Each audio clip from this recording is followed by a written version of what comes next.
नमस्कार और इस एक्सप्लेनर में स्वागत है। गहरे नीले समुंदर की दुनिया हमेशा से रहस्यमयी रही है ना? आज हम व्हेल मछलियों की एक ऐसी अनदेखी दुनिया में गोता लगाने वाले हैं जो अक्सर हमारी नज़रों से छिपी रहती हैं। उनके बेहद प्राइवेट कल्चरल रिश्तों से लेकर हमारी धरती की जलवायु को कंट्रोल करने तक, आज हम इन विशाल जीवों को एक बिल्कुल नए नज़रिया से समझेंगे। चलिए शुरू करते हैं। आज के इस सफर में हम मेनली 4 चीजों पर बात करेंगे: व्हेल की सीक्रेट फुसफुसाहट और उनके मशहूर गीत, ऑर्कास का एडवांस कल्चर, उनके शिकार करने के मास्टरमाइंड तरीके, और फाइनली कैसे ये जीव हमारे महासागर के असली क्लाइमेट वॉरियर्स हैं। तो सबसे पहले बात करते हैं उनके संवाद की, यानी उनकी फुसफुसाहट और गीतों की। हम बैक व्हेल का नाम सुनते ही सबसे पहले उनकी गूंजती हुई तेज आवाजें ही याद आती हैं, लेकिन असल में उनका सर्वाइवल एक बहुत ही नाजुक और शांत कम्युनिकेशन पर टिका होता है। इसे ऐसे समझिए, नर हम्पबैक व्हेल के गीत 1890 डेसिबल तक तेज हो सकते हैं, मतलब एक जेट इंजन जितनी तेज आवाज जो कई किलोमीटर दूर तक गूंजती है। इसका काम है बायोसोनार और मेटिंग। लेकिन दूसरी तरफ एक माँ और उसके बच्चे के बीच की बातचीत, यह आवाज उससे 40 डेसिबल तक कम होती है। यह सिर्फ 100 से 300 मीटर तक ही सुनी जा सकती है, बिल्कुल एक सीक्रेट फुसफुसाहट की तरह। अब सवाल उठता है कि माएँ ऐसा क्यों करती हैं? साइंस की भाषा में इसे एकॉस्टिक क्रिप्सिस कहते हैं। आसान शब्दों में कहें तो ये एक बहुत ही स्मार्ट स्ट्रैटेजी है। माएँ छोटे छोटे ग्रंट्स और स्क्वीक्स में फुसफुसाती हैं ताकि आसपास घात लगाए बैठे किलर वेल्स या फिर अग्रेसिव नर वेल्स को उनकी लोकेशन का पता ना चले। ये उनका अपना एक प्राइवेट चैनल है। अब सबसे इंटरेस्टिंग बात, मान लीजिए माँ और बच्चा अलग हो गए। माँ गहराई में खाना ढूंढ रही है और बच्चा सतह पर है, तो वो कनेक्टेड कैसे रहते हैं?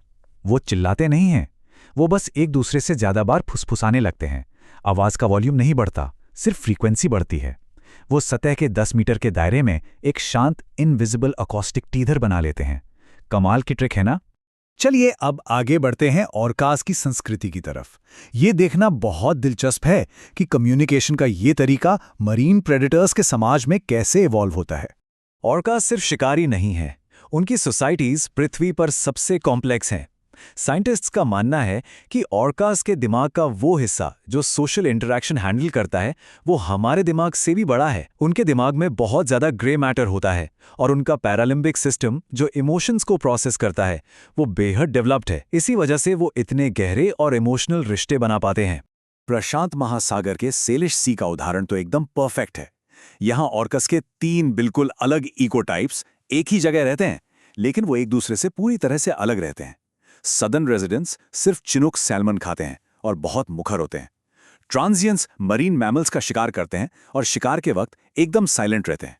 वही एकॉस्टिक क्रिप्सिस और ऑफशोर्स, वो गहरे पानी में शार्क का शिकार करते हैं। सबकी अपनी स्ट्रिक्ट डाइट, अपनी अलग बोली और अपने रूल्स हैं जो पीढ़ियों से पुरानी फीमेल लीडर्स द्वारा सिखाए जाते हैं। और ये बोलियां कितनी गहरी हैं, ये सच में हैरान करने वाला है। जन्म से पहले ही बच्चा जब माँ के गर्भ में होता है, तभी से उसे ये खास आवाज़ें सुनाई जाने लगती हैं। मतलब दुनिया में आने से पहले ही वो अपने ग्रुप की स्पेशल लैंग्वेज सीख चुके होते हैं।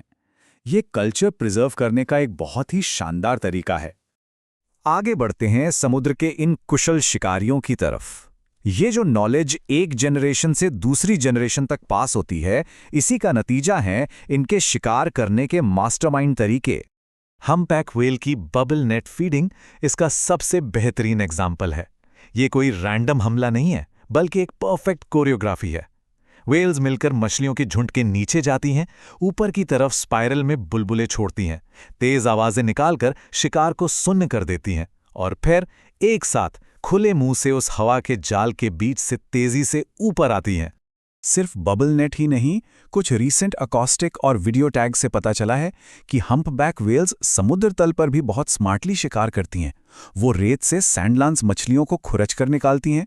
और सबसे मज़ेदार बात, इंसानों की तरह इनमें भी हैंडेडनेस होती है। ज़्यादातर व्हेल्स राइट हैंडेड होती हैं। वो अक्सर आमने सामने आकर कॉपरेट करते हुए मछलियों को एक जगह घेरने का काम भी करती हैं। फाइनली बात करते हैं महासागर के जलवायु रक्षकों की। अगर हम पिक्चर को थोड़ा जूम आउट करके देखें तो ये बुद्धिमान शिकारी सिर्फ समंदर के राजा नहीं हैं, ये लिटरली हमारी धरती की क्लाइमेट मशीनें हैं। इस पूरी प्रोसेस को द व्हेल पंप कहते हैं। होता यह है कि व्हेल गहराई में खाना खाती हैं और जब वो सतह पर आती हैं तो आयरन और नाइट्रोजन से भरपूर अपना वेस्ट यानी मल रिलीज करती हैं। ये फाइटोप्लैंक्टन नाम के माइक्रोस्कोपिक पौधों के लिए सुपरफूड का काम करता है। और कमाल की बात यह है कि ये फाइटोप्लैंक्टन इंसान द्वारा पैदा की गई लगभग 1/3 कार्बन डाइऑक्साइड को सोख लेते हैं और दुनिया की आधी से ज्यादा ऑक्सीजन बनाते हैं। जरा इस नंबर पर गौर करते हैं। 33 टन। एक अकेली विशाल व्हेल अपने पूरे जीवन काल में औसतन 33 टन कार्बन डाइऑक्साइड अपनी बॉडी में स्टोर कर लेती है। ये लिटरली एक चलता फिरता सांस लेता हुआ कार्बन सिंक है। इसे पर्सपेक्टिव में रखने के लिए अगर हम एक बड़े ओक के पेड़ को देखें तो वो अपने 500 साल के लंबे जीवन काल में ज्यादा से ज्यादा 12 टन कार्बन ही सोख पाता है, जबकि एक अकेली व्हेल अपने 90 साल के जीवन काल में ही 33 टन कार्बन स्टोर कर लेती है। पेड़ भी जरूरी हैं, लेकिन व्हेल का कार्बन स्टोर करने का ये तरीका सच में नेक्स्ट लेवल है। और उनकी ये ड्यूटी मरने के बाद भी खत्म नहीं होती। जब एक व्हेल की मौत होती है तो उसका भारी शरीर समंदर के सबसे गहरे तल पर डूब जाता है। इसे व्हेल फॉल कहते हैं। वो सारा कार्बन हमेशा के लिए या कम से कम सदियों के लिए समुद्र के तल में सेफली लॉक हो जाता है। लेकिन अफसोस की बात यह है कि आज इन समुद्री क्लाइमेट वॉरियर्स और इनके नाजुक कल्चर पर बहुत बड़ा खतरा है। बड़े जहाज़ों से टक्कर, मछली पकड़ने के जालों में फंस जाना और क्लाइमेट चेंज की वजह से खाने की कमी। और हाँ, इंसानों ने जो समंदर में शोर मचाया हुआ है ना, वो इतना ज्यादा है कि वो माँ बच्चे की उस जरूरी फुसफुसाहट को पूरी तरह से मास्क कर देता है। तो इस एक्सप्लेनर के अंत में सोचने वाली बात यह है कि अगर हम इन अनदेखे कॉम्प्लेक्स समुद्री समाजों को खत्म होने देते हैं तो हम क्या खोएंगे।